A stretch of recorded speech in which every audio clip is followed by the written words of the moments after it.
उपचुनाव की डेट बढ़ चुकी है 20 तारीख। क्या लगता है चुनाव की तारीख बढ़ने के लिए आप क्या सोचते हैं समाजवादी पार्टी? ये तारीखें इस बात के लिए बढ़ा रहे हैं, डर रहे हैं, क्योंकि उनके पास इंटेलिजेंस की तमाम एजेंसीज हैं, बीजेपी के लोगों के पास, सरकारें हैं उनके पास सीधी रिपोर्ट्स है कि सारी सीटों पर समाजवादी बड़े वोटों जीत रहे हैं।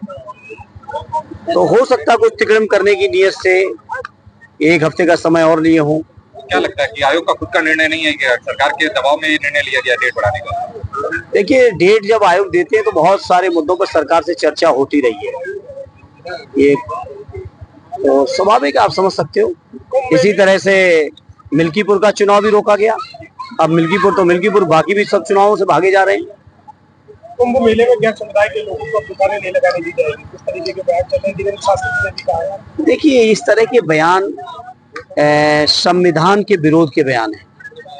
हमारे संविधान निर्माताओं ने, हमारे स्वतंत्रता सेनानियों ने, ये स्वतंत्रता आंदोलन के नेता थे जो बाद में संविधान सभा में सब लोग बैठे, उन्होंने मंथन चिंतन करके हमारे देश को पंथ निरपेक्ष राष्ट्र के तौर पर स्थापित किया, हमारे संविधान बनाया। संविधान को पूरे देशवासियों ने अपनाया और मैं समझता हूँ देश में हर व्यक्ति को कहीं भी व्यापार से लेके, कहीं भी भ्रमण से लेके, आपके अर्थ से लेके, आपके धर्म से लेके, व्यक्ति से लेके तमाम स्वतंत्रताएं दी गई। अब इस तरह की चीजें केवल नफरत फैलाने की नीयत से ये बातें कर रहे हैं।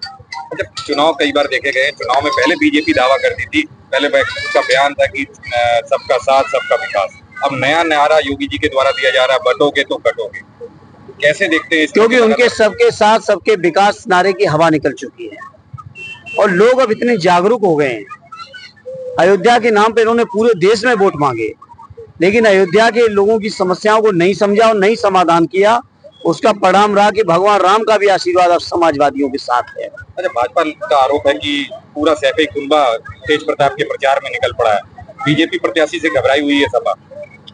ये देखिए, सैफई कुनबा ये कुनबा कहना, ये अपमानजनक तरीके से अपमानना गलत बात है। जहां तक करहेल विधानसभा का चुनाव, करहेल विधानसभा हम लोगों की पूरी पारिवारिक क्षेत्र रहा है, सबके संबंध हैं, सभी लोग यहाँ पढ़े हैं, बड़े हैं और परिवार में अलग अलग तरीके से यहाँ के क्षेत्रों के साथ, क्षेत्र के लोगों के साथ जुड़ाव है, तो स्वाभाविक है। उसमें बीजेपी को दिक्कत क्या है? अच्छा, बीएसपी ने दिक्कत क्या है बीजेपी को? अगर कास्ट फैक्टर की बात करें तो यादव सबसे ज्यादा है और शाक्य दूसरे नंबर पे आता है। बीएसपी ने शाक्य प्रत्याशी खेल के दाव चलाया। सारा पीडीए, अब ये छोड़िए बांटने और काटने वालों की बातें, उन्हीं बातों में पत्रकार मित्र आप भी फंस रहे हो। सारा पीडीए परिवार माननीय अखिलेश जी के नेतृत्व में एकत्रित है और जिस तरह से लोकसभा का परिणाम आया, उससे भी बेहतर परिणाम आने वाले विधानसभा के इस उपचुनाव में भी और आम चुनाव में तो फिर इतिहास रचना ही रचना है। बीजेपी प्रत्याशी आपका नाम लेकर के काफी जोड़ा जा रहा है, इस तरीके से देखिए, इसमें कोई बात नहीं है, कोई चीज ऐसी नहीं है जो छुपी हो आप सबसे भी, या प्रदेश और देश में किसी छुपी हो। जरूर रिश्ते रहे, लेकिन जिस दिन से उन्होंने भारतीय जनता पार्टी ज्वाइन की है, कोई भी व्यक्ति कह दे इस क्षेत्र का, हमने किसी तरह का कोई संपर्क किया हो या संपर्क रखा उनसे। और इस बात को मैं 19 में कह चुका हूँ, मैं तो बार बार रिपीट करने की मैं नहीं समझता कोई जरूरत है। अच्छा, सपा प्रत्याशी नसीम सोलंकी शिव मंदिर कहते हैं, जिसके कारण वहाँ पे फतवा जारी किया गया है, कैसे देखते हैं इस फतवे को?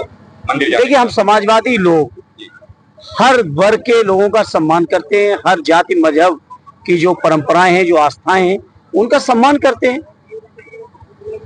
पत्नी जी ने कहा है कि वक्फ बोर्ड का जो संशोधन बिल लाया जा रहा है वो काफी खतरनाक है। वो 100% उन्होंने सही कहा है।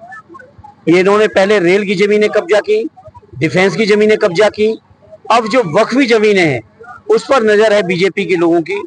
वो सरकारी बोर्ड बना के जो उसका मूल उद्देश्य है, जिन लोगों ने वक्फ की है जमीनें, उनकी जमीनों को छीनने का प्रयास हो रहा है और इसको समाजवादी पार्टी ने सदन में भी पुरजोर विरोध किया है।